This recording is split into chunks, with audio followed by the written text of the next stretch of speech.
This is an 1870s grist mill. It actually started operation in August of 1870.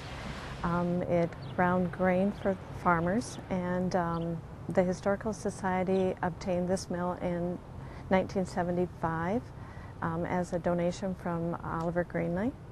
The flooding of 2008 caused a lot of damage to the mill.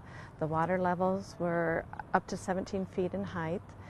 From that, it caused a lot of damage to the mortar along the foundation.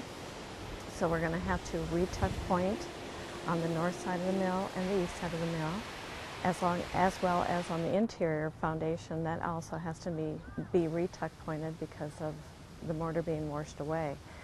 As far as damage to the floor, the meal floor downstairs actually moved, and with the water level raising, the girts were lifted off of the piers and caused the damage as far as the floor hoisted in one area and sunk in another.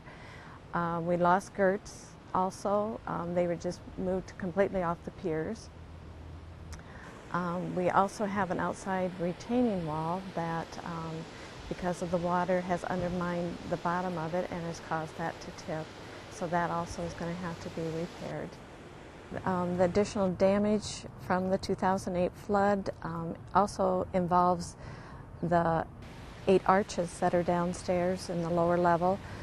The water again has eroded the mortar, and we are losing actual stones on the interiors of the arches. And also we have found damage in the piers. There are 4 piers, the smaller piers, that are cracked, and we're going to have to address reinforcing them and possibly fixing also some of the beams that sit on those piers.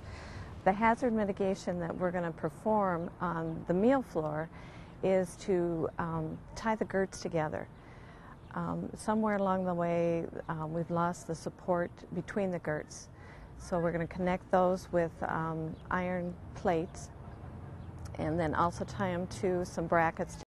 So far the funding that we've received has been FEMA share, and that is to start the restoration project. We had to have money up front in order for our construction company to actually start milling the products that's going to go down in the lower level of the mill. And so we've asked for advances on that, and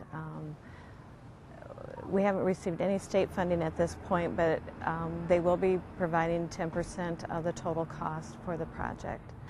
The state and federal funding is extremely valuable to the mill. The Historical Society is a nonprofit, so we do not have a lot of funds in our account, and this provides us the ability to make the repairs now and to basically reinforce the foundation so the building will still stay standing for years to come.